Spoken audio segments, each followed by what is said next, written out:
ஹல்லேலூயா, ஹல்லேலூயா, ஹல்லேலூயா. தேவனுடைய நாமம் மையப்படுவதாக. இந்த காலை வேளையிலே நாம் பிளஸ்ஸிங் சீரியஸில் 94வது பகுதியிலே நாம் இருக்கிறோம். பரிசுத்த ஆவியானவர் தாமே நம்மை இந்த 94வது பகுதியிலே நம்மை நடத்துவாராக. ஆமேன். ஹல்லேலூயா, ஹல்லேலூயா. தேவனுடைய நாமம் மையப்படுவதாக. இந்த வாரத்தில் ஆவியானவர் நம்மோடு பேசுகிற வார்த்தை தலைப்பு என்னவென்றால் அழைத்த ஆசீர்வாதம். த blessing that was called. Calling, அழைப்பு, அழைத்த ஆசீர்வாதம், அழைப்பு. காலிங் அப்படிங்கிறது ரொம்ப முக்கியம். அழைப்பு, அதுவும் தேவனுடைய அழைப்பு என்பது மிகவும் முக்கியமான ஒரு விஷயம். தேவ மனிதன் தேவனால் தெரிந்தெடுக்கப்பட்டவர்களாயிருக்கிறவர்கள் இந்த அழைப்பை பற்றி உறுதியாக நன்றாக அறிந்திருக்க வேண்டும். இல்லை என்றால் நிறைய நேரம் இந்த அழைப்பு தெரியாமல் தான் விசுவாசத்தில் உறுதியாக நிற்க முடியலை.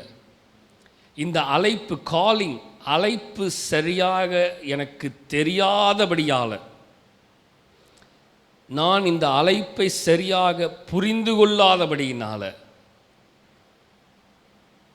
என்னால் ஆண்டவரோட நிலைச்சு நிற்க முடியலை.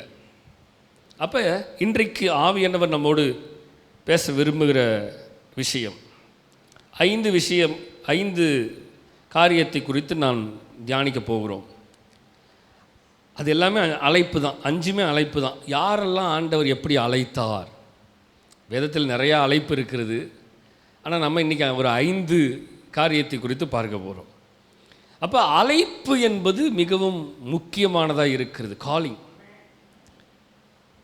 ஒரு ஸ்கூலில் நம்ம படித்து முடித்தோன்னே, காலேஜில் போய் படித்து முடித்தோன்னே, ஒரு கம்பெனியில் செலக்ட் ஆனோன்னே அந்த கம்பெனி நம்மளை அழைக்கிறதுக்காக காத்து கொண்டு இருக்கிறோம். நம்ம பாட்டுக்கு வேலைக்கு போக முடியாது. அந்த காலிங் லெட்டர் அவங்க நமக்கு அனுப்புகிற வரைக்கும் அது உறுதி இல்லை. அந்த காலிங் லெட்டர் வந்ததுக்கப்புறம் தான் நமக்கு கன்ஃபர்மேஷனே வருது, நாம் இதற்கு அழைக்கப்பட்டிருக்கிறோம் அப்படிங்கிற ஒரு உறுதி.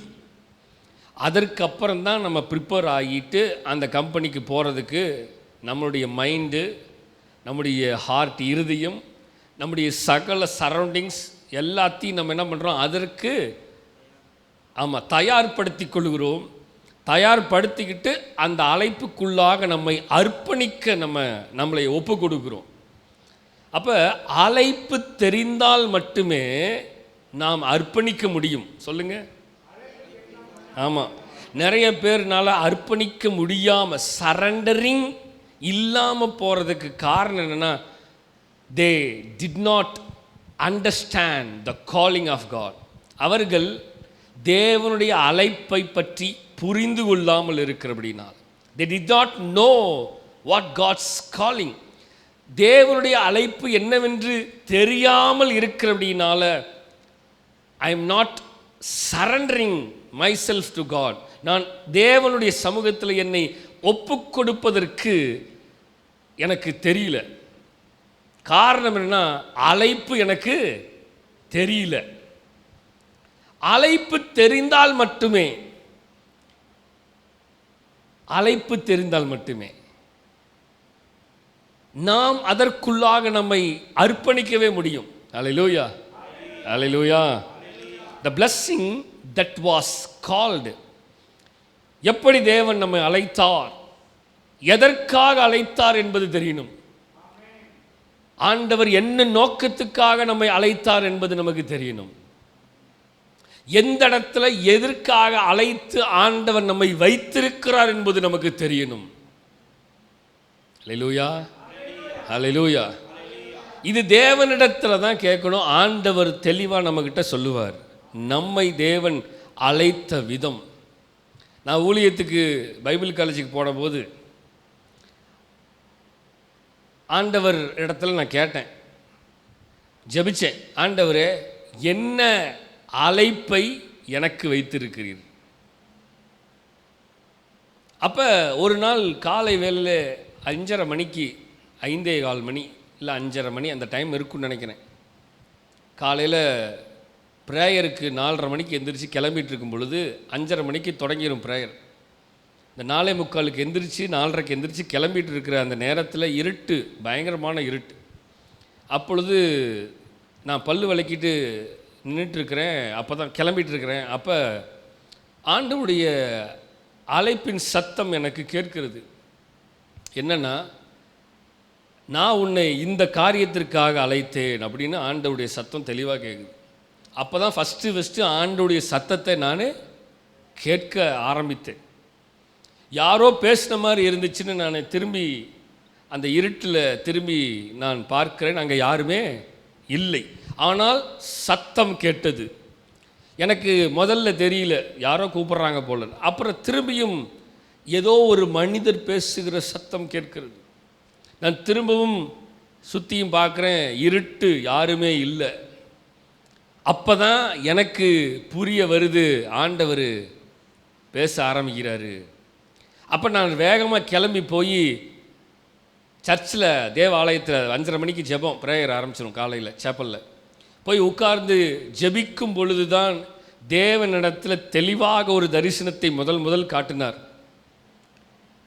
இன்றைக்கி எனக்கு ஞாபகம் இருக்குது. ஏன்னா ஃபஸ்ட்டு அதுதான் தரிசனம், அதுதான் அழைப்பு. அந்த அழைப்பினுடைய தரிசனத்தை ஆண்டவர் காண்பித்தார். ஒரு நல்ல கிரீனிஷ் புல்கள், பசுமையான புல்கள் நிறைந்த ஒரு இடம், கொஞ்சம் இப்படி மேடு போல. அங்கே ஒரு ஃபென்சிங் போட்டிருக்குது, நல்ல வேலி அடைத்திருக்கிறது. அதற்குள்ளாக சில ஆடுகள் மேய்ந்து கொண்டு இருக்கிறது. அப்போ ஆண்டவர் அதை காண்பித்து என்கிட்ட சொன்னார், உன்னை நான் மேய்ப்பனுடைய ஊழியத்தை செய்வதற்காக நான் உன்னை அழைத்தேன் என்று ஆண்டவர் நேரத்தில் அப்போ தான் ஃபஸ்ட்டு சொன்னார். அப்போ தான் அந்த அழைப்பு எனக்கு தெரிய வருகிறது. அந்த அழைப்பு தெரிய வந்ததுக்கப்புறம் நான் அதுக்கப்புறம் தான் பைபிள் காலேஜ் ஃபஸ்ட் இயரே படிக்க ஆரம்பிக்கிறேன். படிக்கும்போது தான் அந்த தரிசனம், அந்த அழைப்பு வருகிறது. ஃபஸ்ட் இயர் முடித்து, செகண்ட் இயர் முடித்து, தேர்ட் இயர் முடித்து, ஆண்டுடைய சமூகத்தில் பைபிள் காலேஜில் முடிச்சுட்டு அதுக்கப்புறம் ஊழியத்துக்கு வந்ததுக்கப்புறம் ஆண்டவர் சபை ஊழியத்தில், மேய்ப்பனுடைய ஊழியத்தில் அழைத்து, அதற்கப்புறம் சில நேரங்களில் நமக்கு ஒரு சந்தேகம் வந்துடும். என்ன தெரியுமா, இது உண்மையாலுமே தேவன் அழைத்த அழைப்பு தானோ என்ற டவுட் வந்துடும். ஏன்னா சூழ்நிலை நிமித்தமாக சில நேரத்தில் நமக்கு என்ன வந்துடுது, டவுட் வந்துடும். நம்முடைய சரௌண்டிங்ஸ் நமக்கு சாதகமாக இல்லாமல் எல்லாமே எதிராக இருக்கிற மாதிரியே இருக்கும், எல்லாமே எதிராக நடக்கிற மாதிரியே இருக்கும். நல்லா கவனிங்க, அழைப்பை பற்றி பேசிக்கொண்டு இருக்கிறேன். எல்லாமே நமக்கு அகைன்ஸ்டாக இருக்கிற மாதிரியே ஃபீல் ஆகும், எதுவுமே நமக்கு சாதகமாக இருக்க. இது அழைப்பு தானா, இது தேவனுடைய அழைப்பு தானா, இது ஆண்டவருடைய காட்ஸ் காலிங் தானாங்கிறதே நிறைய நேரம் நமக்கு டவுட் வந்துற அளவுக்கு சுற்றிலும் இருக்கிறவைகள் எல்லாம் நமக்கு நடக்கும். எனக்கும் நடந்திருக்கு. நான் நிறைய நேரம் ஊழியத்துக்கு அழைக்கப்பட்டு வந்த பிறகும் சபையில் நிறையா சூழ்நிலையில் எனக்கு நிறைய நேரம் ஆண்டவர்கிட்ட கேட்டது, ஆண்டவர் உண்மையாலுமே என்னைய, ஆமாம், நல்லா கவனிங்க. ஆனால் ஒவ்வொருத்தரையும் ஆண்டவர் சொல்லுவார், நான் உன்னை இதற்காக தான் அழைத்து. எப்பெல்லாம் நமக்கு டவுட் வருதோ அப்பெல்லாம் ஆண்டவர் திரும்ப திரும்ப திரும்ப கன்ஃபர்மேஷன் கொடுத்து கொண்டே இருப்பார். அதுதான் தேவனுடைய உறுதியான அழைப்பின் சத்தம். ஹல்லேலூயா. அப்ப நாம் அழைப்பின் சத்தத்தை உறுதிப்படுத்தி கொண்டால் மாத்திரமே நாம் அதில் ஓட முடியும், இல்லைன்னா ஓட முடியாது. ஹல்லேலூயா. புரிகிறது உங்களுக்கு என்னன்னு? அழைப்பின் சத்தத்தை நாம் புரிந்து கொண்டு தெரிந்து கொண்டால் மாத்திரமே அதில் நாம் சில விஷயங்களை செய்ய முடியும், இல்லைன்னா செய்ய முடியாது. அழைப்பின் உறுதி தெரிந்தால் மட்டுமே யார் இருந்தாலும் இல்லாவிட்டாலும் அந்த அழைப்பு நம்மை நடத்தும் என்ற உறுதியோடு இருக்கிறபடியினால தான் ஆண்டவர் நம்மை அந்த அழைப்பில் நடத்தி கொண்டு இருக்கிறார். ஹல்லேலூயா. அதான் பார்க்க போகிறோம். Number 1, first Abraham called and blessed. ஆபிரகாமை கர்த்தர் அழைக்கப்பட்டவர், ஆசீர்வதிக்கப்பட்டவர். ஆபிரகாம் எப்படிப்பட்டவர்? அழைக்கப்பட்டவரும் ஆசீர்வதிக்கப்பட்டவருமாக இருந்தார். God called Abraham and God blessed Abraham. அழைப்பு நம்மை ஆசீர்வதிக்கிறதுக்கு, ஆசீர்வாதத்துக்குள்ளாக ஆபிரகாமை நடத்தினது. வாசிக்கலாமா வசனத்தை? ஆதியாகமம் 12ஆம் அதிகாரம் 1, 2, 3 வசனத்தை வாசிக்க கேட்போம். ஆதியாகமம், ஜெனிசிஸ் சாப்டர் 12 verse 1, 2, 3. கர்த்தர் ஆபிரகாமை நோக்கி உன் தேசத்தையும் உன் இனத்தையும் உன் தகப்பனுடைய வீட்டையும் விட்டு புறப்பட்டு நான் உனக்கு காண்பிக்கும் தேசத்துக்கு போ. நான் உன்னை பெரிய ஜாதியாக்கி உன்னை ஆசீர்வதித்து உன் பேரை பெருமைப்படுத்துவேன். நீ ஆசீர்வாதமாய் இருப்பாய். உன்னை ஆசீர்வதிக்கிறவளை ஆசீர்வதிப்பேன், உன்னை சபிக்கிறவளை சபிப்பேன்.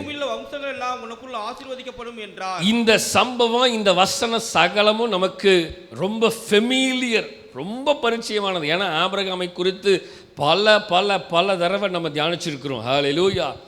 இன்றைக்கு ஆண்டவர் நம்மோடு பேசுகிறதுன்னா அழைக்கப்பட்ட ஆசீர்வாதம், அழைத்த ஆசீர்வாதம். the blessing that was called, அந்த ஆசீர்வாதம் நம்மை அழைத்தது, அழைத்த ஆசீர்வாதம். புரியுதா உங்களுக்கு என்னன்னு?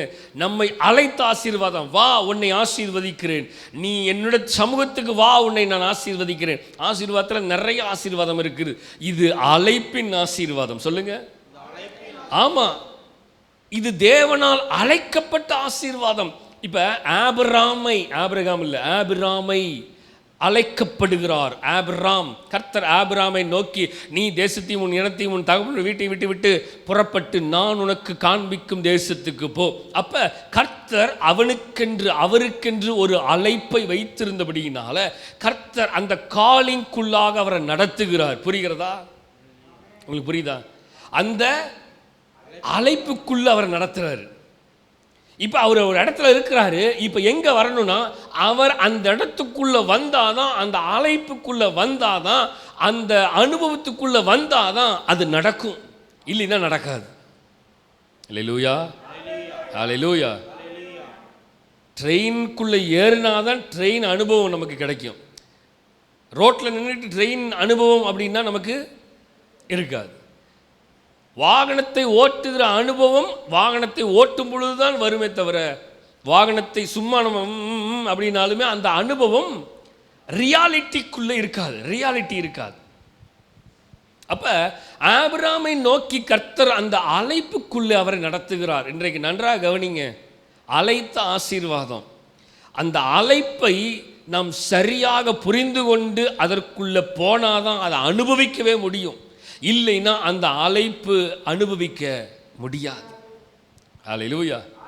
நான் ஸ்டார்டிங்ல சொன்னேன், ஒரு கம்பெனி நம்மளை அழைக்குது, அந்த வேலைக்குள்ள நான் போய் அந்த வேலையில் இருக்கிற விஷயங்களை நான் கற்று அந்த வேலையில் நான் என்னை அர்ப்பணித்து அதில் நான் செய்யும் பொழுது, ஈடுபடுத்திக் கொள்ளும் பொழுது தான் அந்த வேலையினுடைய அழைப்பினுடைய விஷயம், அனுபவம் என்னவென்று எனக்கு புரிய வரும். இல்லை என்றால் புரிய வராது. அப்ப கர்த்தர் ஆபிரகாமை அழைத்து நீ இந்த அழைப்புக்குள்ள வரணும் அப்படிங்கிறார். சொல்லுங்க. ஆமா, வந்தது நீ வந்துரு. ஆண்டவர் சொல்ற, நீ உள்ள வந்துட்டீனா நான் உன்னை பெரிய ஜாதியாக்கி உன்னை ஆசீர்வதித்து உன் பேரை பெருமைப்படுத்துவேன், நீ ஆசீர்வாதமாய் இருப்பாய். ஹல்லேலூயா. அப்ப அழைத்த ஆசீர்வாதம் ஒரு மனிதன் அழைப்புக்குள்ளே வந்து விட்டால் கர்த்தர் சொல்றாரு, நான் உன்னை ஆசீர்வதிக்கிறையா, உன் பேரை பெருமைப்படுத்துகிறேன், நீ ஆசீர்வாதமாக இருப்பாய். அதோட கர்த்தர் நிறுத்தல, உன்னை ஆசீர்வதிக்கிறவர்களை நான் ஆசீர்வதிப்பேன். இப்போ அந்த அழைப்புக்குள்ளே உள்ள வந்து அந்த அழைப்பை புரிந்து கொண்டவர்களை யாரெல்லாம் புரிந்து கொண்டார்களோ, அந்த அழைப்பை ஏற்றுக்கொண்டு உன்னோடு கூட இருந்து உன்னை ஆசீர்வதிக்கிறவனை நான் ஆசீர்வதிப்பேன். அந்த அழைப்பு புரியாமல் இருந்து உன்னைய நைன் பண்ணுறானா அவனை, உன்னை சபிக்கிறவனை நான் சபிப்பேன். புரியுதா உங்களுக்கு என்னன்னு? அப்ப ஆண்டவர் விரும்புகிற அந்த அழைப்புக்குள்ளே நாம் வரணும். அப்பதான் அந்த அழைத்த ஆசீர்வாதம் நமக்கு கிடைக்கும். இல்லைன்னா அழைத்த ஆசீர்வாதம் கிடைக்காது. நான் அழைக்கப்பட்டேன் என்ற உறுதி இல்லாமல் நான் பாட்டுக்கு வந்துட்டு நான் பாட்டுக்கு போய்கொண்டிருந்தால் அந்த அனுபவம், அந்த ஆசீர்வாதம் எனக்கு சரியாக கிடைக்காது. நான் சொன்னது புரியுதா உங்களுக்கு என்னன்னு? அந்த அழைப்பின் உறுதி எனக்கு புரியலைன்னா நான் பாட்டுக்கு வந்துட்டு உட்காந்து நான் பாட்டுக்கு எந்திரிச்சு போய்கொண்டு இருந்தால், எனக்கு அந்த அழைப்பினுடைய உறுதி தெரியாமல் இருந்துச்சுன்னா என்னால் விடுதலை பெற முடியாது, என்னால் ஆசீர்வாதத்தை அனுபவிக்க முடியாது. ஆசீர்வாதம் கண்ணுக்கு தெரிகிறது போல இருக்கும், ஒரு காணல் நீரை போல. ஆசீர்வாதம் வருகிறது போல இருக்கும், ஆனால் அதை அனுபவிக்க முடியாது. ஆபிரகாமை கர்த்தர் அதற்குள்ளே தள்ளி அந்த அனுபவத்தை கொடுத்து ஆபிரகாமுக்கு அந்த ஆசீர்வாதத்தை அனுபவிக்க வச்சார் கர்த்தர். ஹல்லேலூயா. நிறைய நேரம் நம்ம அழைக்கப்பட்டிருக்கிறோம். நல்லா கவனிங்க, ஆண்டவருடைய வார்த்தை தான் சொல்லுது, அழைக்கப்பட்டவர்கள் அநேகர். அப்ப அழைப்புக்குள்ள வந்து அந்த அழைப்பின் அனுபவத்தை பெற்று ஆண்டவருக்குள்ள தெரிந்து கொள்ளப்பட்டவர்களாய் மாறணும். மாறினாதான் இன்விடேஷன் எல்லாத்துக்கும் கொடுக்கப்படுது. ஆனால் கல்யாணத்துக்கு எத்தனை பேர் வருவாங்கன்னு தெரியாது. கல்யாண வீட்டுக்கு அழைக்கப்பட்டார்கள், அங்கே சம்பவம் தான், எல்லாத்தையும் போய் கூட்டிகிட்டு வந்துடுங்க அப்படின்னு சொல்லியாச்சு, அழைக்கப்பட்டாச்சு. ஆனால் கல்யாண நாளில் நிறைய பேர் வரல. அந்த வீட்டு எஜமான் பார்க்குறாரு, என்னடா இவ்வளோ பேர்த்த அழைச்சமே, இத்தனை பத்திரிக்கை கொடுத்துருக்கோம், 1000 பத்திரிக்கை கொடுத்துருக்கோம், என்ன 200 பேர் தான் உட்காந்துருக்காங்க, மீறி 800 பேர் எங்கே காணா. சரி, நேராக போய் இருக்கிறவங்களாம் கூட்டிகிட்டு வா. நல்லா கவனிங்க அந்த வார்த்தை, அந்த அனுபவங்களை பாருங்க. அழைக்கப்பட்டவர்கள், ஆனால் அழைக்கப்பட்டவர்கள் அழைப்பின் சத்தத்தை கேட்டு உள்ளே வராதனால ஆண்டவர் தெரிந்தெடுக்கப்பட்டவர்களை உள்ளே தள்ளிவிட்டார். அப்ப ஆபிரகாமுக்கு ஆண்டவர் சொல்ற முதல் ஃபர்ஸ்ட் பாயிண்ட் என்ன? God called Abraham and God blessed Abraham. ஆண்டவர் ஆபிரகாமை அழைத்தது மாத்திரமல்ல, ஆபிரகாமை கர்த்தர் ஆசீர்வதிக்கவும் செய்தார். ஹல்லேலூயா. இதுதான் அழைப்பின் ஆசீர்வாதம். நம்பர் 2, இதனுடைய கருத்து. நம்பர் 2, ஈசாக்கை குறித்து பார்க்கும் பொழுது the blessing confirmed. என்னன்னா, ஈசாக்கு ஆசீர்வாதம் உறுதிப்படுத்தப்பட்டது. ஈசாக்குக்கு கர்த்தர் அழைத்து அவரை ஆசீர்வாதத்துக்குள்ள உறுதிப்படுத்தினார். அல்லேலூயா. வாசிக்கலாமா? ஆதியாமம் 26ஆம் அதிகாரம் 3-4 வசனத்தை வாசிக்க கேட்போம். Genesis chapter 26 verse 3 and 4. இந்த தேசத்திலே வாசம் பண்ணி நான் உன்னோட கூட இருந்து உன்னை ஆசீர்வதிப்பேன். நான் உனக்கும் சந்ததிக்கும் தேசங்கள் யாவையும் தந்து உன் தகப்பனாகிய ஆபிரகாமுக்கு நான் இட்ட ஆணையை நிறைவேற்றுவேன். ஆபிரகாம் என் சொல்லுக்கு கீழ்ப்படிந்து என் விதிகளையும் என் கற்பனைகளையும் என் நியமங்களையும் என் பிரமாணங்களையும் கை கொண்டபடியால் நான் உன் சந்ததியை வானத்தின் நட்சத்திரங்களை போல பெருக பண்ணி உன் சந்ததிக்கு இந்த தேசங்கள் யாவையும் தருவேன். ரைட், அவ்வளவுதான். ஓகே, வசனத்தை கவனிங்க. நம்பர் 2, முதல்ல ஆபிரகாமை ஆண்டவர் அழைச்சு ஆசீர்வதிச்சார். நம்பர் 2, ஈசாக்கையும் கர்த்தர் அழைத்தார், அவரை எப்படி ஆசீர்வதிக்கிறார் என்பதை கவனிங்க. இந்த தேசத்திலே வாசம் பண்ணு. நல்லா கவனிங்க, இவருக்கு என்ன சொல்றாரு? கம், இந்த தேசத்துக்கு வா, இந்த தேசத்தில் வாசம் பண்ணு. நல்லா கவனிச்சிங்களா? அப்போ அழைப்பு அப்படின்னா கர்த்தர் ஒரு இடத்துல நம்மளை கொண்டு போய் வைக்கணும்னு விரும்புவார். இப்போ நம்மலாம் எங்கே இருக்கிறோம்? தேவனால் அழைக்கப்பட்டு இந்த இடத்துல வந்து இருக்கிறோம். அழைப்பு இல்லாமல் இந்த இடத்துல உட்கார்ந்திருக்க முடியாது. தேவனுடைய தீர்மானம் இல்லாமல் இந்த இடத்துல அமர முடியாது. நிறைய பேர்த்தினால இங்கே உட்கார முடியாமல் தான் நிறைய பேர் முடியாது. ஏனென்றால் அந்த அழைப்பின் உறுதி. இப்போ ஆபிரகாமை அழைத்தார், ஈசாக்கையும் கர்த்தர் சொல்றார், இந்த தேசத்திலே வாசம் பண்ணு. அடுத்தது, நான் உன்னோட கூட இருந்து உன்னை, நல்லா கவனிச்சிங்களா? ஆண்டவர் ஈசாக்கையும் ஒரு இடத்துல கொண்டு வந்து,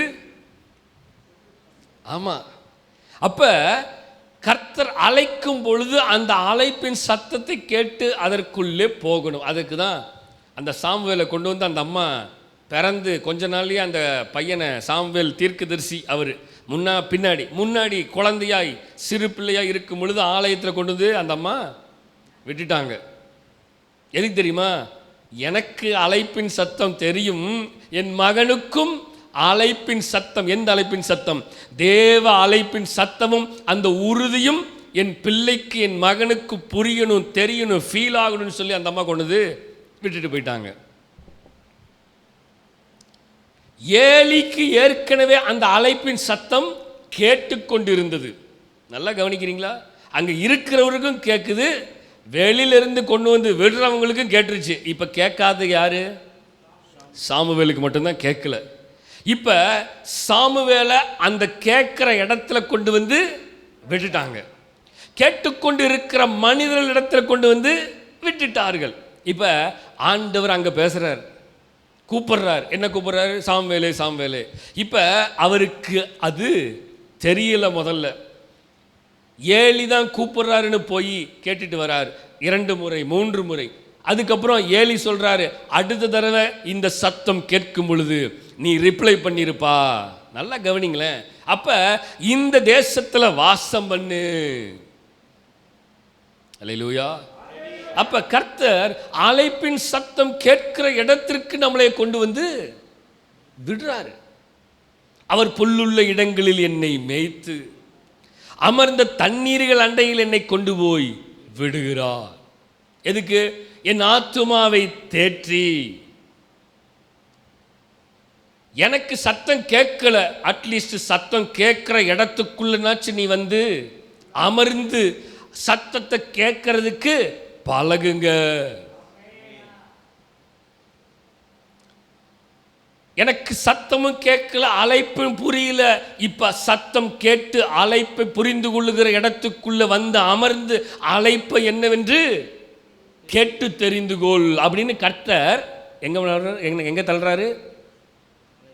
சாமுவேலை அந்த இடத்துக்கு தள்ளுறார். இப்ப சாமுவேல் இடத்துல தேவ சத்தம் கேட்ட உடனே அன்னைக்கு பேச ஆண்டவர், அன்னைக்கு அந்த அழைப்பு உறுதியாகிறது. அன்னையிலிருந்து ஆண்டவர் பேசுறாரு. அவர் தாங்க இஸ்ரவேலுடைய அல்லேலூயா. அப்ப அந்த அழைப்பு உறுதிப்படுத்தப்பட்டபடியினால்தான் அவர் தீர்க்கதரிசியாக நிலையிலே வந்து இஸ்ரவேலுடைய சகல ராஜாக்களையும் அவர் நியமிக்கத்தக்கதாக ஆண்டவர் அப்படிப்பட்ட ஒரு நிலைக்கு கொண்டு போகிறார். இதற்கு எல்லாவற்றிற்கும் காரணம் அந்த ஸ்டார்டிங் இருந்து தெரியுமா? என்னது? அழைத்த காலிங். சொல்லுங்க, காலிங். அப்ப அந்த காலிங் என்னன்னு தெரியாம, அந்த காலிங் என்னன்னு புரியலினா, இப்ப இவருக்கு தெரிஞ்சது. ஆனா நல்லா கவனிங்க, காலிங்கை பத்தி தெரிஞ்சவங்களுடைய பசங்களுக்கு காலிங்கு தெரியல. யாருக்கு? ஏலியினுடைய பசங்களுக்கு. நிறைய அங்க பார்க்க வேண்டியது இருக்குது.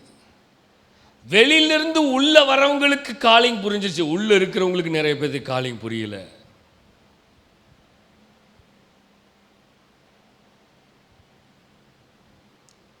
நல்லா கவனிக்கணும். அந்த காலிங் புரியலினா அவ்வளோதான், வாழ்க்கை முடிஞ்சிச்சு. அழைப்பு புரியலினா நம்ம வாழ்க்கை என்னன்னு தெரியாமலே போயிடும். ஏலியினுடைய பிள்ளைகளுக்கு அழைப்பு என்னவென்று தெரியாத நடினால வாழ்க்கையை வீணா போய் செத்துட்டானுங்க, அவ்வளோதான். நல்லா கவனிங்கம்மா தேவ பிள்ளைகளை. காலிங் என்ன, அழைப்பு என்னன்னு தெரியலனா கடைசி வரைக்கும் அழைப்பு தெரியாமல, உறுதி இல்லாமல, அப்படியே ஏதோ பவுல் சொல்கிறது போல காற்றில் அடிக்கப்பட்ட நாணலை போல அப்படிங்கிற மாதிரி அலைஞ்சு தெரிஞ்சு அடித்து பிடிச்சி அப்படியே வண்டி ஓடிடும். அப்படி இராமல் தேவனுடைய அழைப்பை தெரிந்து கொண்டு பெற்றுக்கொண்டு அந்த அழைப்புக்குள்ளே போகணும். முதல்ல ஒவ்வொருத்தரும் ஜெபிக்கணும். என்ன தெரியுமா? ஆண்டவரே, என்னுடைய அழைப்பு என்ன? என்னை எதற்காக அழைத்தீர்? என்ன நோக்கத்துக்காக என்னை அழைத்தீர்? சும்மா நான் வந்து ஏதோ ஒரு வேலையை செஞ்சுட்டு நான் பாட்டுக்கு வந்துட்டு நான் பாட்டுக்கு போகிறதுக்காக நான் இல்லை. என்ன நோக்கத்துக்காக இந்த இடத்துல என்னை அழைத்து வைத்திருக்கிறீர்? கன்ஃபர்மேஷன் பண்ணணும், கன்ஃபார்ம் பண்ணணும். டிக்கெட் புக் பண்ணிட்டேன், வெயிட்டிங் லிஸ்ட்டில் இருக்குது. எது? ஆமாம், இப்போ வெயிட்டிங் லிஸ்ட்னா என்ன தான், எப்பா இன்னும் வெளியில் தான் பண்ணி நிற்கணும் எப்படின்னா, உனக்கு இன்னும் சீட்டு கன்ஃபார்ம் ஆகலை. நம்ம வெயிட் பண்ணுறோம் எதுக்காக? கன்ஃபர்மேஷனுக்காக. அந்த கன்ஃபர்மேஷன் வந்த உடனே உங்களுக்கான சீட்டு கிடச்சிருச்சு, கன்ஃபார்ம் ஆயிடுச்சு. இல்லைன்னா அது வரைக்கும் கன்ஃபார்ம் ஆகாமல் வெயிட்டிங் லிஸ்ட்லேயே இருக்கும். தேவ சமூகத்தில் என்னுடைய அழைப்பை நான் கன்ஃபார்ம் பண்ணணும். சொல்லுங்க, ஹல்லேலூயா, ஹல்லேலூயா.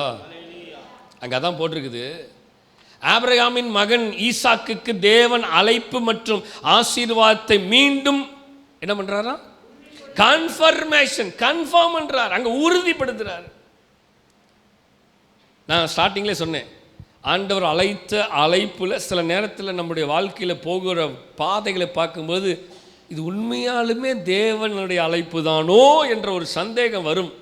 அந்த நேரத்தில் திரும்பி உறுதியாக உட்கார்ந்து ஜெபிக்கும் பொழுது ஆண்டவர் கன்ஃபர்ம் பண்ணுவார். திரும்பியும் திரும்பியும் திரும்பியும் இதற்கு தான் அழைச்சேன், இந்த நோக்கத்துக்கு தான் அழைச்சேன், இதை செய்யறதுக்கு தான் அழைச்சேன். ஹல்லேலூயா.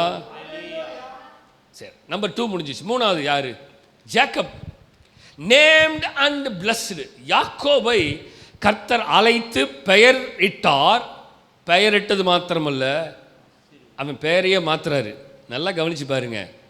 ஆபிரகாமை தேவன் அழைத்தார், ஈசாக்கை தேவன் அழைத்தார். அந்த அழைப்பு ஈசாக்குக்கு உறுதிப்படுத்தப்படுகிறது. இங்கே மூன்றாவது நம்பர் 3 யாக்கோபை குறித்து பார்க்கும் பொழுது யாக்கோபை தேவன் என்ன பண்றார் தெரியுமா?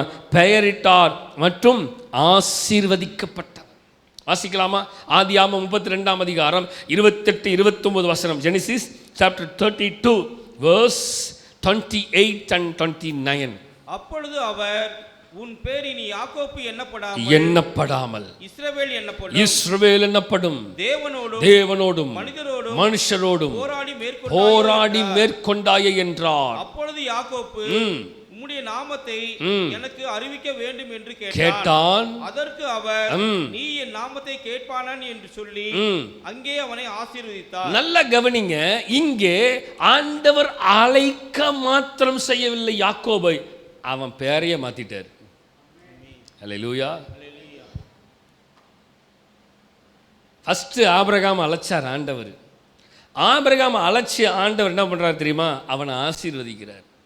ஈசாக்கு தேவன் அழைத்தார். அழைத்து அந்த அழைப்பை உறுதிப்படுத்தினார். இங்கே யாக்கோபை கர்த்தர் அழைத்து அவன் பெயரை மாற்றி அவனை ஆசீர்வதிக்கிறார். ஒவ்வொரு இடத்துலையும் ஒவ்வொரு ஆசீர்வாதம் எப்படி வருதுன்னு பாருங்க. அப்போ மூன்றாவது பார்க்கும் பொழுது நமக்கு தெரியும் இந்த சம்பவம், இந்த வசனங்கள் நமக்கு தெரியும். அப்பொழுது அவர், உன் பேர் இனி யாக்கோபு என்னப்படும். Hereafter you are not a Jacob. நீ இனிமேல் யாக்கோபு இல்லை, இனிமேல் உன் பேர் இஸ்ரவேல் என்று சொல்லுகிறார். எவ்வளோ பெரிய ஒரு மாற்றம் தெரியுமா? அப்ப தேவனுடைய அழைப்பை பெற்றவர்களாக இருக்கும் பொழுது பெற்றுக்கொண்டால் என் பேரே மாறிடுச்சு. பெயர் மாற்றம் செய்யப்படுகிறது. அப்படின்னா என்ன அர்த்தம்? நான் வேற ஆளே, வேற ஆள் தான். புரியுது உங்களுக்கு என்னன்னு? பெயர் மாற்றம் என்றால் நானே இனி கிடையாது. அவருடைய வார்த்தை சொல்லுது பாருங்க, இனி நீ யாக்கோபு கிடையாது. அவன் தான் யாக்கோபு தான், ஆனால் யாக்கோபு கிடையாது.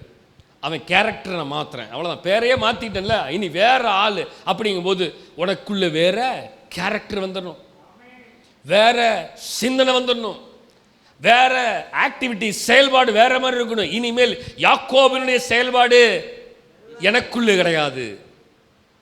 இனிமேல் யாக்கோபுடைய பேச்சு இல்லை. ஏன்னா யாக்கோபு ஏமாத்துவான், இப்ப நீ ஏமாத்துக்காரன் கிடையாது. இஸ்ரவேலே, இஸ்ரவேல், you are not a liar. இனி ஏமாத்துக்காரன் கிடையாது. ஜேக்கப் ஏமாத்தினா, ஆனா நீ ஏமாத்த மாட்டாய்.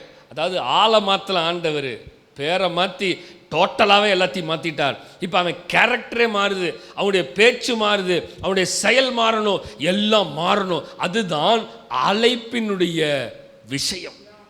ஒரு மனிதன் அழைக்கப்பட்டால் அவனுக்குள்ள அவனுடைய கேரக்டரை மாறணுங்க.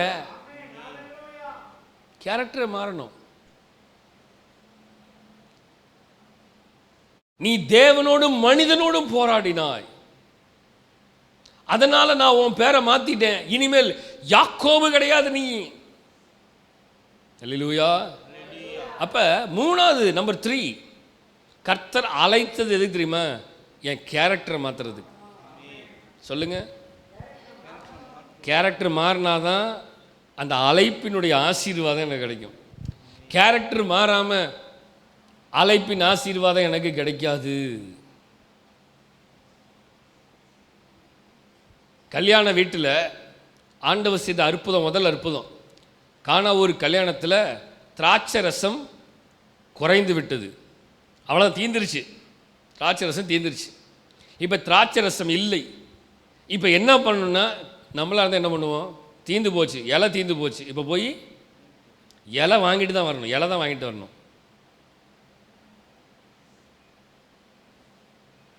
புரியுதா உங்களுக்கு என்னென்னு?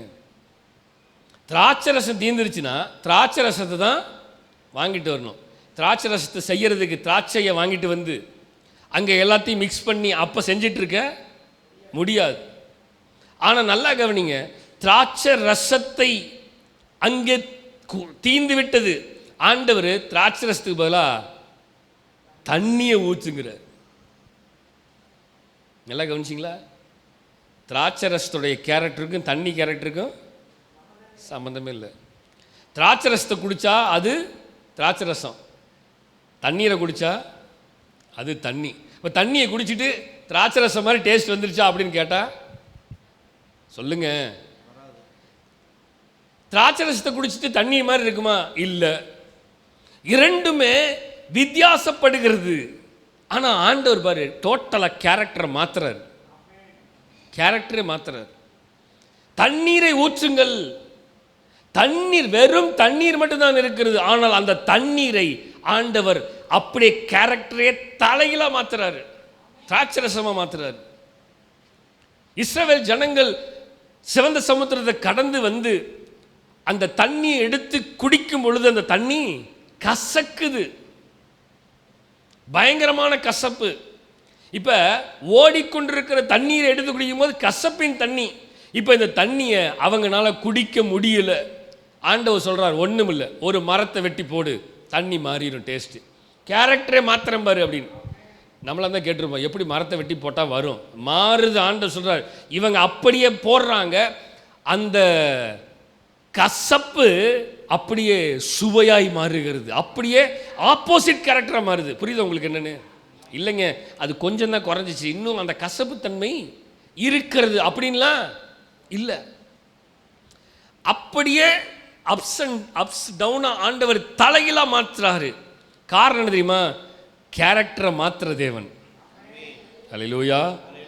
அழைப்பு என்னுடைய கேரக்டரையே மாற்றணும். இல்லை இல்லை, அதே மாதிரி தான் நான் பேசுவேன், அதே மாதிரி தான் வம்பிழுப்பேன், அதே மாதிரி தான் செயல்படுவேன், அதே மாதிரி தான் என்னுடைய எல்லாமே இருக்கும் அப்படின்னா அழைப்பே இல்லைன்னு அர்த்தம்.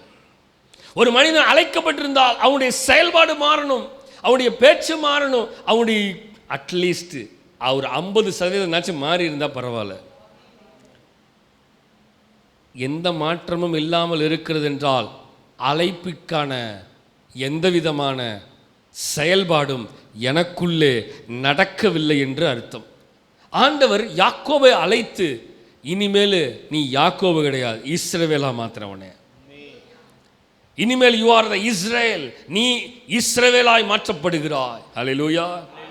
அப்ப நல்லா கவனிங்க, இந்த இடத்துல அந்த கருத்து பார்க்கும் பொழுது தெய்வீக சந்திப்பின் மூலம் யாக்கோபு ஒரு புதிய ஐடென்டி, பாத்தீங்களா, புதிய அடையாள அட்டை கொடுக்கப்படுகிறது அவனுக்கு. அடையாள அட்டையில் மூஞ்சி ஒன்று தான், அதே ஹேர் ஸ்டைல் தான், அதே மூஞ்சி தான், அதே கண்ணு தான், அதே மூக்கு தான், அதே எல்லா உடம்பு இருக்கு. ஆனால் பேரை மட்டும் அடையாள அட்டையில் சொல்லுங்க, என்ன பேச மாட்டேங்கிறீங்க? அடையாள அட்டையில் ஐடென்டி கார்டில் ஜேக்கப்னு இருக்குது. ஆனால் இப்போ ஆண்டவர் அதே அடையாள அட்டையில் ஜேக்கப்பை அழிச்சிட்டு இஸ்ரேல்னு எழுதிட்டார். ஹல்லேலூயா, ஹல்லேலூயா. இப்போ என் பேர் என்ன? இஸ்ரேல் தான். இப்போ என் பேர் என்ன? ஜேக்கபே கிடையாது. ஆனால் நம்ம என்னதான் ஐடென்டிட்டியை கர்த்தர் எனக்கு கொடுத்தாலும் என் பழைய ஐடென்டிட்டியை நான் விட்டு கொடுக்கறதில்ல.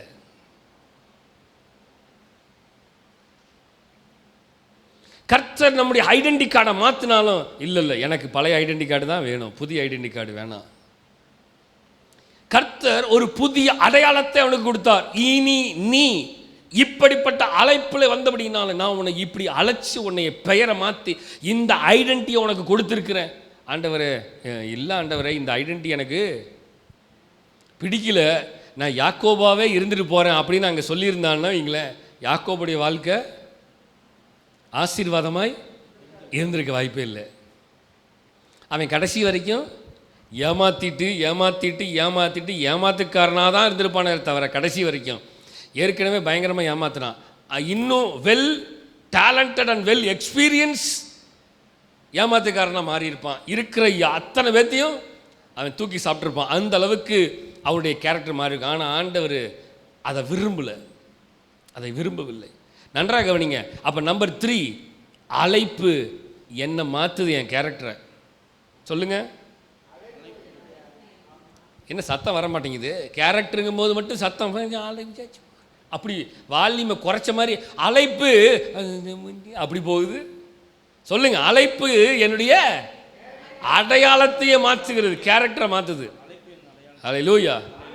கேரக்டர் அழைக்கப்பட்டவர்கள் ஈசாக்குக்கு கர்த்தர் அழைத்தார், அழைத்து அந்த அழைப்பின் உறுதியை தந்தார். யாக்கோபுக்கு கர்த்தர் அழைப்பை கொடுத்து அவன் கேரக்டரை மாற்றுறார். நம்பர் 4,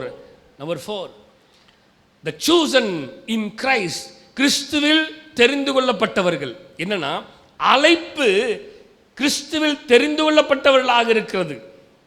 வாசிக்கலாமா? எபேசியர் 1:3-4 வாசிக்கலாம். Ephesians chapter 1 verse 3, 4.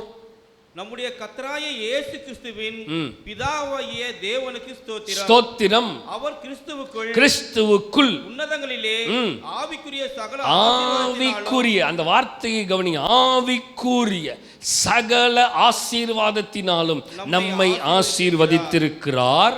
தமக்கு முன்பாக நாம் அன்பில் பரிசுத்தமுள்ளவர்களும் குற்றமில்லாதவர்களுமாய் இருப்பதற்கு அவர் உலக தோற்ற முன்னே கிறிஸ்துவுக்குள் நம்மை தெரிந்து கொண்டபடியே.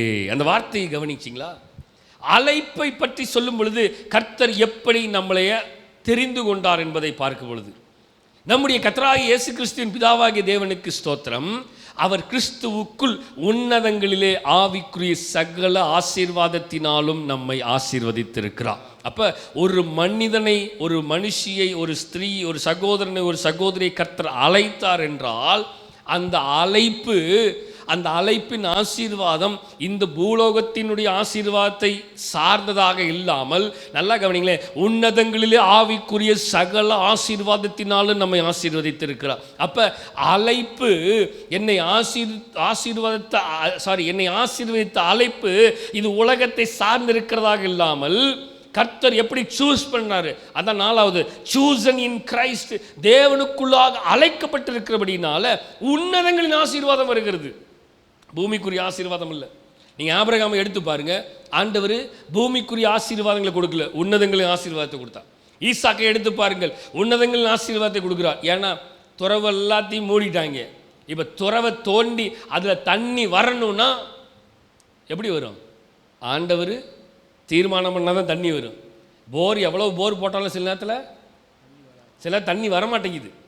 தேவ தீர்மானம் இருந்தால் மட்டும்தான், தேவனுடைய அந்த அழைப்பு இருந்தால் மட்டும்தான், தேவனால் சூசன் இன் கிரைஸ்ட், ஆண்டவரால் தெரிந்தெடுக்கப்பட்டு இருந்தால் மட்டுமே அந்த ஆசீர்வாதம் எனக்கு உன்னதங்களின் சகல ஆசீர்வாதத்தினால கர்த்தர் ஆசீர்வாதம். அதற்கு நான் அடுத்த வசனத்தை வாசிக்கும் பொழுது அழகாக போட்டிருக்கு, தமக்கு முன்பாக நாம் அன்பில் பரிசுத்தம் உள்ளவர்களும் குற்றமில்லாதவர்களுமாய் இருப்பதற்கு அவர் உலக தோற்றத்திற்கு முன்னே கிறிஸ்துவுக்குள் நம்மை தெரிந்து கொண்டபடியே. எப்படி தெரிந்து கொண்டிருக்கிறாரு? உலக தோற்றத்துக்கு முன்னமே, கிறிஸ்துவுக்கு முன், கிறிஸ்துவுக்குள்.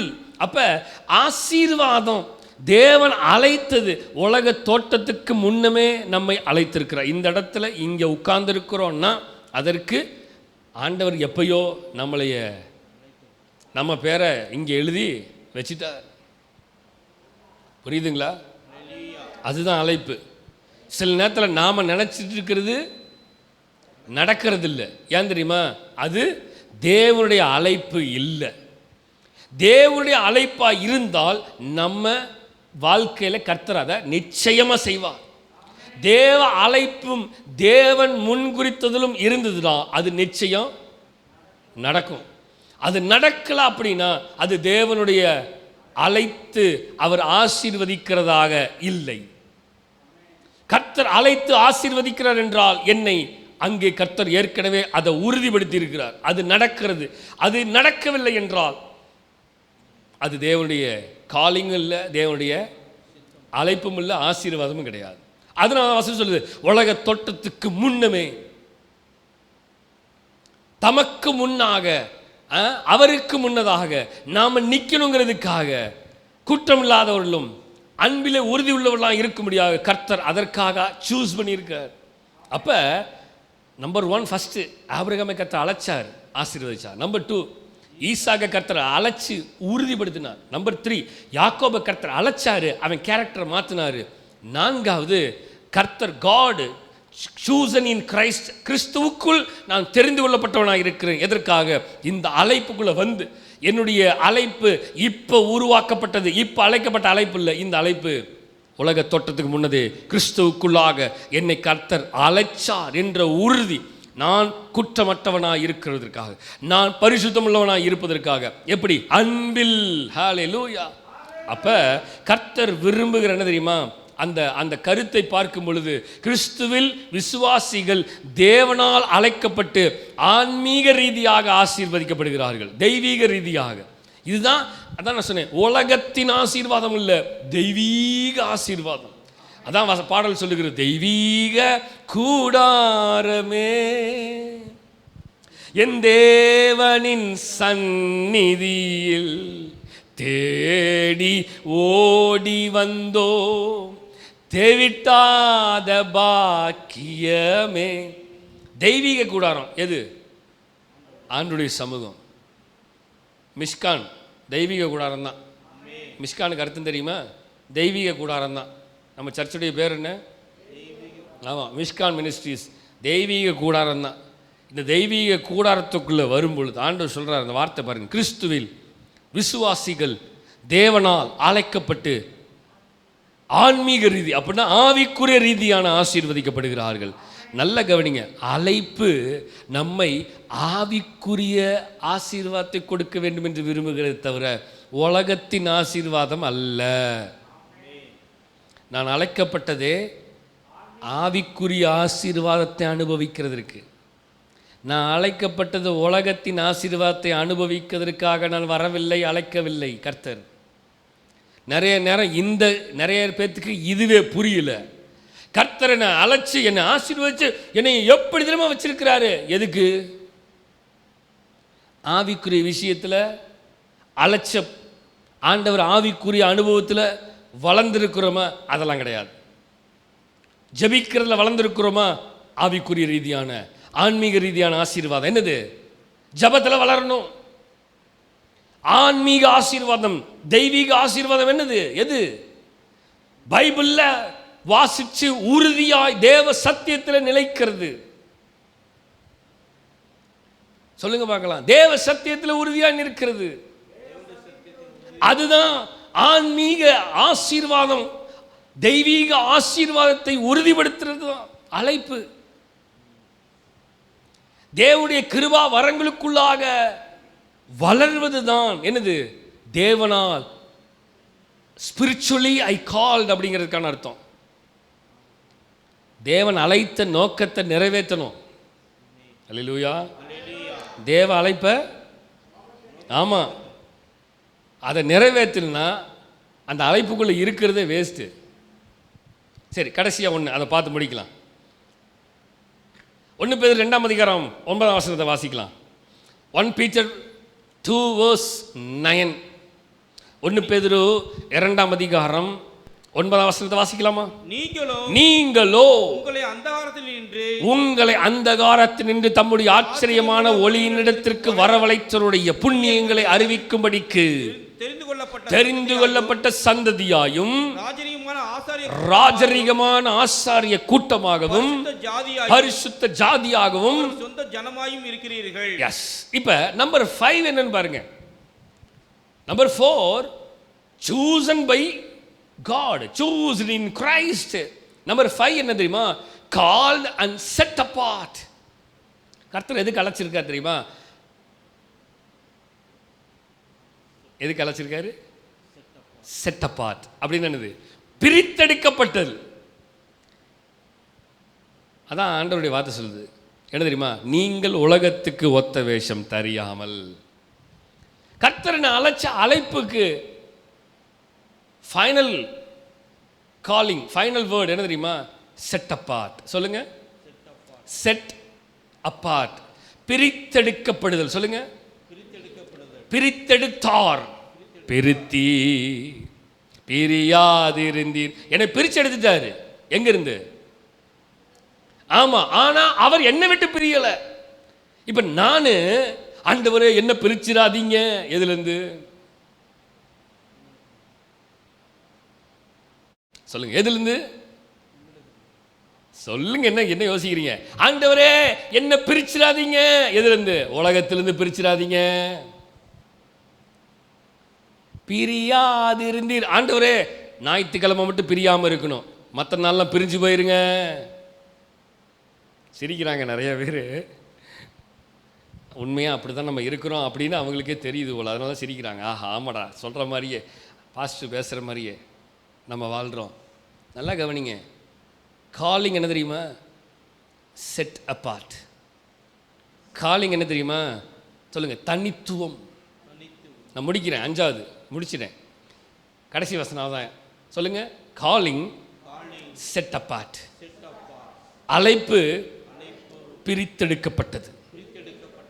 அழைப்பு என்னை பிரித்தெடுக்கப்பட்டிருக்கிறது. கர்த்தரனை அழைத்து பிரித்து வைத்திருக்கிறார். இந்த உலகத்துக்கு ஒத்த வேஷம் தெரியாமல் என்னை பிரித்தெடுத்திருக்கிறார். ஹல்லேலூயா. அப்ப ஒரு தேவ பிள்ளை தேவனுடைய அழைப்பை பெற்றிருந்தால் இந்த அடையாளம் அவர்களுக்குள்ள இருக்கணும். இந்த அழைப்பு அவர்களுக்குள்ள இருக்கணும். இந்த அழைப்பு அவர்களுக்குள்ள இருந்து வெளிப்படவில்லை என்றால் நான் அழைக்கப்பட்டதுக்கான பிரயோஜனமே இல்லை. ஏன் தெரியுமா? அழைப்பு பிரித்தெடுத்தது. ஆபிரகாமை நோக்கி கர்த்தர் சொன்னார், வந்துரு. ஈசாக்கை கர்த்தர் சொன்னார், வந்துரு. யாக்கோபை கர்த்தர் சொல்றார், வந்துரு. தாவீதை கர்த்தர் சொல்றார், சொல்லுங்க, வந்துரு. யோசேப்பை கர்த்தர் பிரித்தெடுத்தா, செட் அபார்ட், வந்துரு. தானியேலை கர்த்தர் வந்துரு. புரியுதா இல்லையா உங்களுக்கு? சாத்ராக், மேஷாக், ஆபேத்நேகோவை கர்த்தர் பிரித்தெடுக்கிறார், வந்துருங்க. பேதுரு வலைகளை வீசி கொண்டிருக்கிறாங்க, அலசி கொண்டிருக்காங்க. ஆண்டவர் சொல்றார், வந்துரு. ஹல்லேலூயா. யோவானை கர்த்தர் பார்த்து, உன் வலையில விட்டுட்டு எல்லாத்தையும் தகப்பனை கொடுத்துட்டு வந்துரு. Set abort. ஹல்லேலூயா. நாத்தான் வேலை பார்த்து கர்த்தர், நாசரேத்தில் யாதொரு நன்மை உண்டாக வந்துவார், வந்துரு. சொல்லுங்க. ஹல்லேலூயா. அப்ப கர்த்தர் அழைச்சு என்ன பிரிச்சு வச்சிருக்கிறார். சொல்லுங்க. ஆமா. அப்ப அழைப்புங்கிறது கர்த்தர் என்னை உலகத்திலிருந்து பிரித்து வைத்திருக்கிறார். வாசிக்கலாம், அந்த வசனத்தை வாசிக்கிற பாரு. நீங்களோ உங்களை அந்தகாரத்தினின்று தம்முடைய ஆச்சரியமான ஒளியின் இடத்திற்கு வளைத்தவருடைய புண்ணியங்களை அறிவிக்கும்படிக்கு தெரிந்து கொள்ளப்பட்ட generation. You are a chosen generation. சொல்லுங்க. நீங்கள் அழைக்கப்பட்டு தேர்ந்தெடுக்கப்பட்ட சந்ததியாக இருக்கிறீர்கள். இப்போ இந்த சந்ததி, இந்த ஜெனரேஷன் எப்படிப்பட்ட ஜெனரேஷன் தெரியுமா? இது it's not a normal generation. This is not a normal generation. I am not a normal generation. சொல்லுங்க. நான் சாதாரண தலைமுறை அல்ல. கர்த்தர் சொல்றாரு என்னன்னா, உன்னை அழைச்சதுக்கு இந்த சந்ததி எப்படி தெரியுமா இருக்கும்? இந்த சந்ததி ராஜரீக ஆசாரிய கூட்டமாகவும் பரிசுத்த ஜாதியாகவும் அவருக்கு சொந்தமான ஜனமாகவும் இருக்கிறீர்கள்.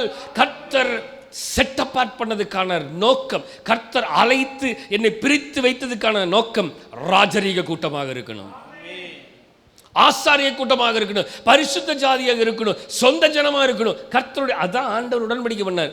நான் உன்னுடைய தேவனா இருப்பேன், நீ என் ஜனமா இருக்கணும்.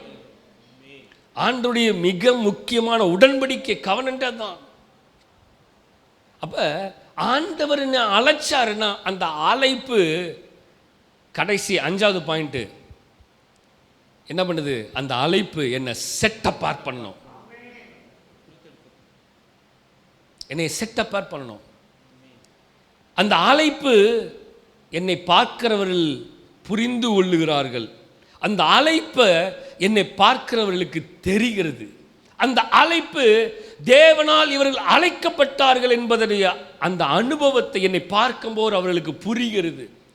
இவர்கள் தனித்துவமாக தெரிகிறார்கள். Set apart. இவன் யாரோடையும் மிங்கிள் ஆக மாட்டேங்கிறானே, ஏன்? Set apart.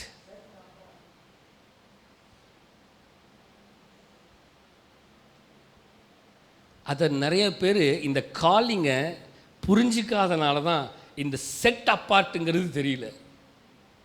அல்லேலூயா. இந்த அழைப்பு நிறைய பேர்த்துக்கு புரியாதனால தான் கர்த்தர் என்னை பிரித்து வச்சிருக்கிறாரு, பிரித்தெடுத்திருக்கிறார் என்பது நிறைய பேர்த்துக்கு புரியலை. இந்த கால வேளை ஆவியானவர் நம்மகிட்ட பேசுறது தான் 5 பாயிண்ட். ஆபிரகாமை கர்த்தர் அழைத்து ஆசீர்வதித்தார். நம்பர் 2, ஈசாக்கை கர்த்தர் அழைத்து அந்த அழைப்பின் உறுதியை அவனுக்கு கொடுத்தார். நம்பர் 3, யாக்கோபை கர்த்தர் அழைத்து என்னதுங்க சொல்லுங்க, அழைத்து அவன் பேரையே மாத்திட்டார், கேரக்டரை மாத்திட்டார். 4வது, கர்த்தர் அழைத்து you are chosen in Christ, கிறிஸ்துவுக்குள்ளாக உன்னை தெரிந்தெடுத்திருக்கிறேன் அப்படிங்கிறார். 5வது, தெரிந்தெடுத்தபடினால உன்னை நான் பிரிச்சுட்டேன் அப்படிங்கிறார். சொல்லுங்க, தெரிந்தெடுத்தபடினால நான் உன்னை பிரிச்செடுத்துட்டேயா. ஆமென். அப்ப நாம தேவனுக்குள்ளாக பிரித்தெடுக்கப்பட்டவர்களாக இருக்கிறோம். கர்த்தர் நம்மை பிரித்து வைத்திருக்கிறார். இந்த உலகத்துக்கு ஒத்த வேஷம் தெரியாமல் கர்த்தர் நம்மை பிரித்து வைத்திருக்கிறார். கர்த்தர் நம்மை பிரித்து வைத்திருக்கிறார். அந்த செட் அப்பார்ட் எந்தெந்த விஷயத்தில் நம்மை கர்த்தர் இப்படி தான் தானியேலுக்கிட்ட அங்கே அழகாக பாருங்களேன், எப்படி அவர்களுடைய ஐடென்டிட்டியை எப்படி காட்டுறாங்க பாருங்க. ஆண்டவர் சாத்ராக் மேஷாக் ஆபேத்நேகோ தானியேலுடைய எல்லாத்தையும் தூக்கிட்டு வந்துட்டாங்க, அடிமைத்தனத்தில் பிடிச்சிட்டு வந்துட்டாங்க. அங்கே தானியேலுக்கு இருந்த ஞானம் வேறு யாருக்கு இல்லை. இப்போ ராஜா கொண்டு வந்து அரண்மனையில் உட்கார வச்சு, டேய் நல்ல சோறு போட்டு அவங்கள வளர்த்துக்கடா, அவங்ககிட்ட இருக்கிற மண்டையில் இருக்க எல்லாத்தையும் உருவி எடுத்துடணும் அப்படின்னு ராஜா பிளான் பண்ணுறான். இப்போ தானியேல் சொல்கிறார், செட் அப்பார்ட், நீங்கள் போடுற சாப்பாடெல்லாம் நாங்கள் சாப்பிட முடியாது. சொல்லுங்க,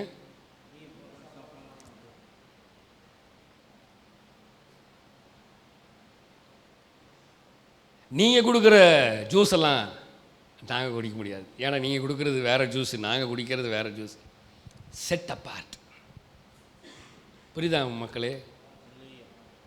இப்போ அவன் சொல்கிறான், ஐயோ இது தெரிஞ்சதுன்னா ராஜா எங்களையே கொன்றுவார்.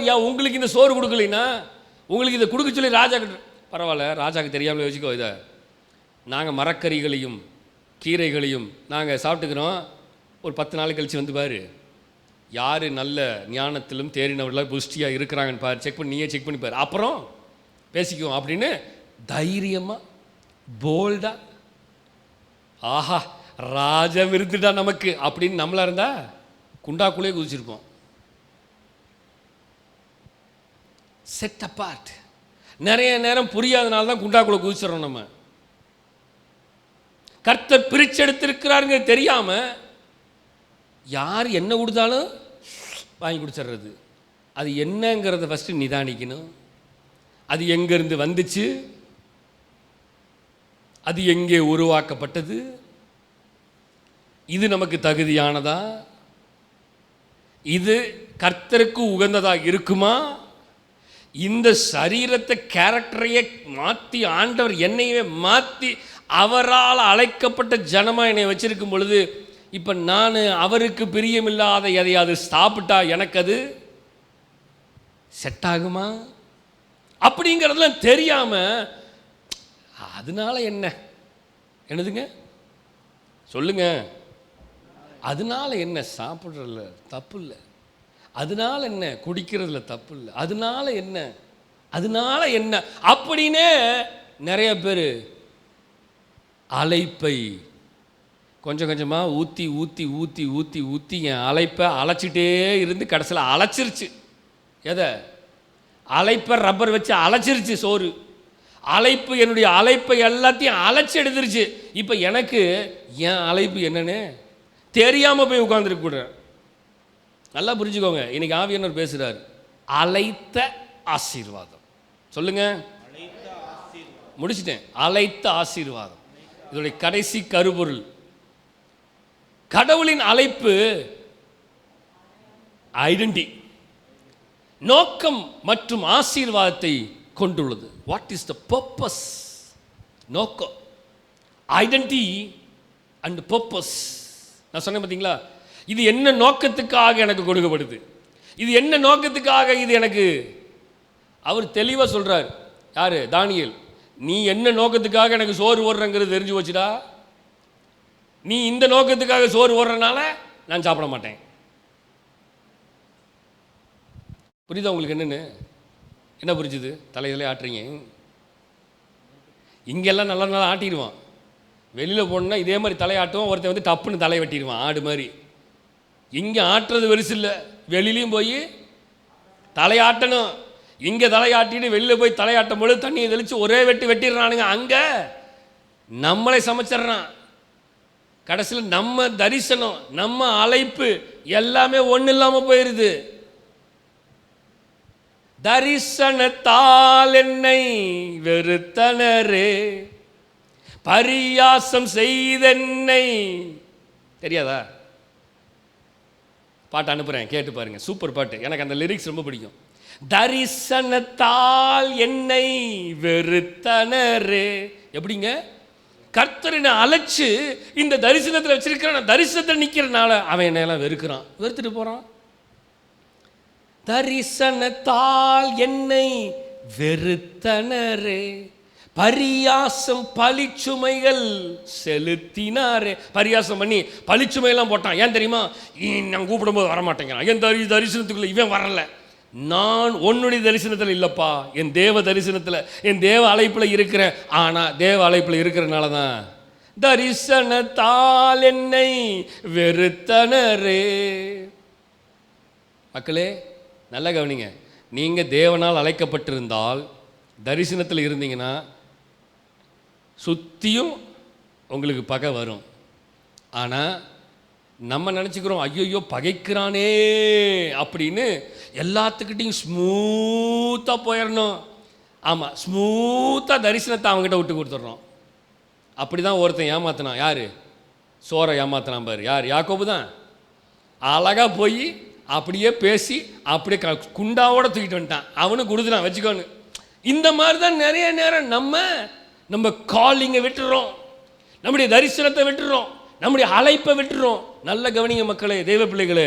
கர்த்தர் அழைத்த அழைப்பில் உறுதியாக இருக்கணும். கர்த்தர் சொல்லுங்க, கர்த்தர் அழைத்த அழைப்பில் உறுதியாக இருக்கணும். அந்த அழைப்பில் நீங்கள் உறுதி இல்லாமல், ஸ்டெபிலிட்டி இல்லாமல், ஸ்டேபிள் இல்லாமல் நீங்கள் ஆஸ்திலேஷனாக இருந்தீங்கன்னா உங்கள் அழைப்பு பிரயோஜனமே இருக்காது.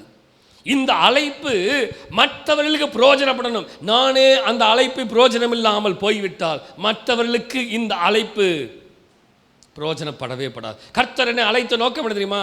நான் பிரயோஜனப்படணும், என்னை சுற்றிலும் இருக்கிறவர்களும் பிரயோஜனப்படணும். கர்த்தர் அதுக்கு தான் என்னை அழைச்சிருக்கிறாரு. ஆபிரகாமை அழைத்த என்ன தெரியுமா? அவன் நிமித்தமாக தான் சுற்றி இருக்கிற சந்ததி எல்லாம் ஆசீர்வதி முடிச்சு. ஈசாக்கு அந்த தேசத்தில் விதவிதான் கர்த்தர் 100 மடங்கு ஆசீர்வதித்தார். எப்படி? அந்த தேசத்தில் கர்த்தர் அந்த தேசத்தில் கூட ஆசீர்வாதத்தை கொடுத்தார். அந்த அழைப்பு மற்றவர்களுக்கு சோறு போடுச்சு. யோசேப்பை பாருங்கள், அந்த அழைப்பு தேசம் முழுவதுக்கும் சோறு போடுது. யாக்கோபை பாருங்கள், கர்த்தர் அழைத்த அந்த எல்பெத்தலை சந்தித்து அழைத்து இன்டராக்ட் பண்ணதுக்கு அப்புறம் தான் அங்க போன ஆடுகளின் பெருக்கம் அப்படியே ஆசீர்வாதம் பொங்கி வழியுது. அந்த அழைப்புல உறுதியாக இருந்தபடினால. ஹல்லேலூயா. தேவ பிள்ளைகளே, தேவ அழைப்புல நம்ம இருந்தாதான் அந்த ஆசீர்வாதத்தை அனுபவிக்க முடியும். தெய்வீக அந்த ஸ்பிரிச்சுவல் ரலமுக்குள்ள வந்தாதான், ஆன்மீக ரீதியான ஆவிக்குரிய ரீதியான ஒரு கண்ணோட்டத்துக்குள்ள வந்தாதான் உங்களுக்கு உண்மையாலுமே வாட்ஸ் காட்ஸ் காலிங் அப்படிங்கிறதே புரியும். இல்லைன்னா உங்களுக்கு அந்த அழைப்புங்கிறதே புரியாது. இன்னைக்கு ஜெபிக்கணும், ஆண்டவர்கிட்ட கேட்கணும், ஆண்டவரே என்னுடைய அழைப்பு, ஆமாம் என்னுடைய அழைப்பு என்ன, என்னை அழைத்த நோக்கம் என்ன, என்னை அழைத்தவரே என்றும் நடத்துவீரே. சொல்லுங்க, உங்க கரம் இருக்க பயமில்லையே.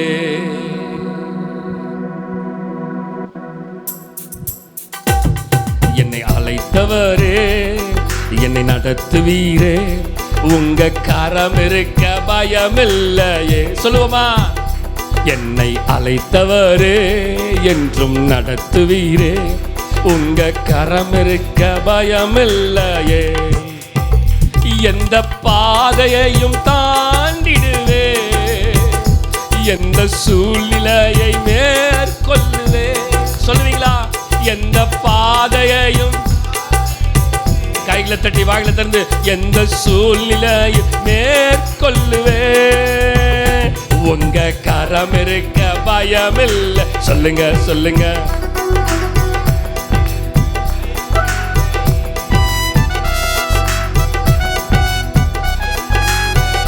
ஓ கரம் இருக்க,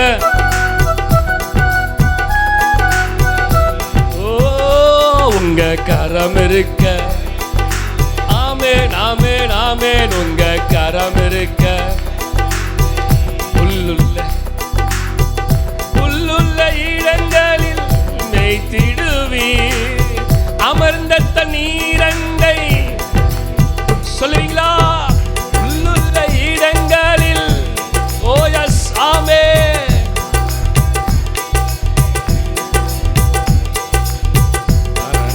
பள்ளத்தாக்கு சூழ்ந்திட்டாலும் வாக்கென்னும் கோலினால் பலப்படுத்தி எனக்கான நன்மையை காண செய்தீர். என்னை அழைத்தவரே என்றும் நடத்துவீரே, உங்க கரம் இருக்க பயமில்லை.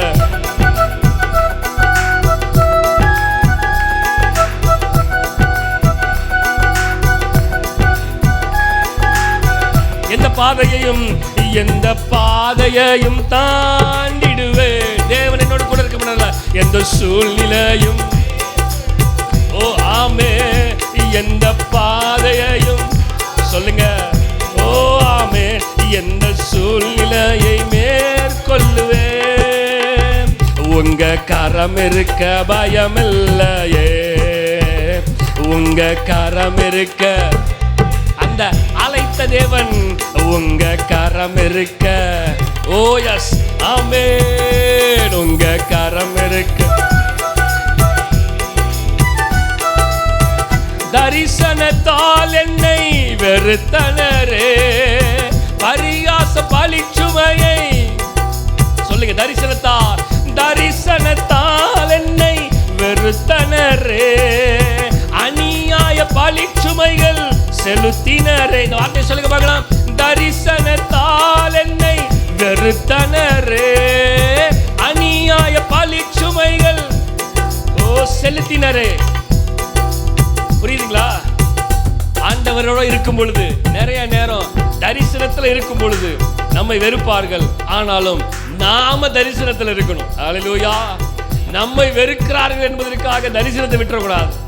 நிறைய நேரம் நம்ம என்ன பண்ணிடுறோம், மனிதர்களுக்காக, சூழ்நிலைகளுக்காக, மனிதர்கள் தேவை அப்படின்னு சொல்லிட்டு தரிசனத்தை விட்டுறோம், அந்த அழைப்பை விட்டுறோம். ஆனா அந்த அழைப்பை விட்டு நம்ம விலகிட்டோம்னா, தேவனை விட்டு விலகிட்டோம்னா எல்லாம் போச்சு. சொல்லுங்க பார்க்கலாம். உங்க கரம் இருக்க அவர் இருக்கார். பயப்படாதீங்க. உங்க சொல்லுங்க, அவர் இருக்கார், அவர் இருக்கார். உங்க எல்லா பாதை, எந்த பாதையும், எந்த பாதையையும் தாண்டிடுவே அவர் இருக்கிறபடினால். எந்த சூழ்நிலையும் விசுவாசத்தோடு அறிக்கையிடுங்க பார்க்கலாம். எந்த பாதையையும், ஓ எஸ், அவர் இருக்கிறபடினால் எந்த சூழ்நிலையும். சொல்லுங்க பார்க்கலாம். உங்க கரம் இருக்க, ஓ ஆமே நாமே, உங்க கரம் இருக்க.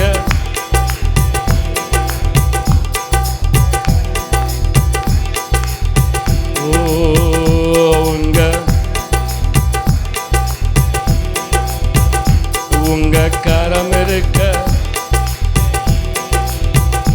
உங்க கரம் இருக்க, ஓ உங்க கரம் இருக்க பயமில்லையே, உங்க கரம் இருக்க பயமில்லையே. ஆண்டவருடைய கரம் இருக்கு. அப்படியே கண்களை மூடி, ஆண்டவரே உம்முடைய கரம் இருக்குதுப்பா, உம்முடைய கரம் இருக்குதுப்பா. எந்த பாதையை நாங்கள் தாண்டிடுவோம், எந்த சூழ்நிலையும் நாங்கள் மேற்கொள்வோம் ஆண்டவரே.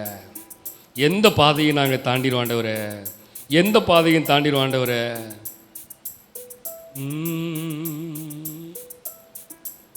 ஆமென் ஆமென் ஆமென்.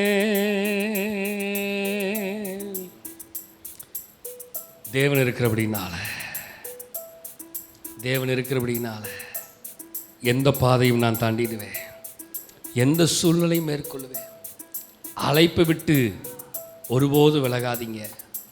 அந்த அழைப்பை விட்டு ஒருபோதும் விலகிறாதீங்க. அந்த அழைப்பில் உறுதியாக இருங்க. கர்த்தர் நம்மளை பிரித்து எடுத்திருக்கிறாரு. கர்த்தர் நம்மை பிரித்து வைத்திருக்கிறார். God separated us from this world. இந்த உலகத்திலிருந்து கர்த்தர் நம்மை பிரித்தெடுத்து வைத்திருக்கிறார். எதற்கு தெரியுமா? நான் உன்னை அழைச்சிருக்கிறேன்ப்பா, நான் உன்னை அழைத்து வச்சிருக்கிறேயா, உன்னை நான் பிரித்து வச்சிருக்கிறேயா அப்படின்னு சொல்லி ஆண்டவர் அந்த அழைப்பில் நம்மளை வச்சிருக்கிறார். சூழ்நிலைகள் வரலாம், நமக்கு சூழ்நிலைகள் எதுவும் சாதகமாக இல்லாத மாதிரி இருக்கலாம், எல்லாமே நமக்கு எதிராக இருக்கலாம். ஆனால் தேவன் என்னோடு கூட இருக்கிறார், தேவன் என்னோடு கூட இருக்கிறார். உமது கோலும் உமது தடியும் என்னை தேற்றும். என் சத்துருக்களுக்கு முன்பதாக நீர் எனக்கு ஒரு பந்தியை ஆயத்தப்படுத்தி என் தலையை என்னையால் அபிஷேகம் பண்ணியிருக்கு. என் பாத்திரம் நிரம்பி வழிகிறது. ஜீவனுள்ள நாளெல்லாம் நன்மையும் கிருபையும் என்னை தொடரும். நான் கர்த்தருடைய வீட்டில், சொல்லுங்க, நீடித்த நாட்களாய் நிலைத்திருப்பேன். அந்த தரிசனத்தில், அந்த அழைப்பில் நான் நீடித்த நாட்களாக நிலைச்சிருப்பேன். என்ன சூழ்நிலை வந்தாலும் சரி, என்ன போராட்டம் வந்தாலும் சரி, என்ன பிரச்சனைகள் வந்தாலும் சரி, நான் அந்த தேவனுடைய அழைப்பில் உறுதியாக இருப்பேன். தேவனுடைய அழைப்பில் நான் உறுதியாக இருப்பேன்ப்பா. தேவனுடைய அழைப்பை விட்டு நான் விலகுவதில்லை. ஆண்டவரே, என்னுடைய வார்த்தைக்காக நன்றி அப்பா. அழைத்த ஆசீர்வாதம், உறுதிப்படுத்துகிற ஆசீர்வாதம், பிரித்தெடுத்த ஆசீர்வாதம் ஆண்டவரே, இந்த ஆசீர்வாதத்தில் இன்னும் அதிகமாக, இந்த அழைப்பில் நாங்கள் இன்னும் அதிகமாக உறுதியாக இருக்க தேவன் கிருபை செய்வீராக. கரத்தில் எங்களை தருகிறோம், தாழ்த்துகிறோம். நீரை ஆளுகை செய்து வழிநடத்துகிறார். இயேசுவின் மூல ஜெபம் கேளும் எங்கள் ஜீவன் நல்ல பிதாவே, ஆமென். என் ஆத்துமாவே கர்த்தரை ஸ்தோத்திரி, என் முழுமையோடு விசுத்த நாமத்தை ஸ்தோத்திரி. என் ஆத்துமாவே கர்த்தரை ஸ்தோத்திரி. கர்த்தர் செய்த சகல உபகாரங்களை மறவாதே. கர்த்தராகிய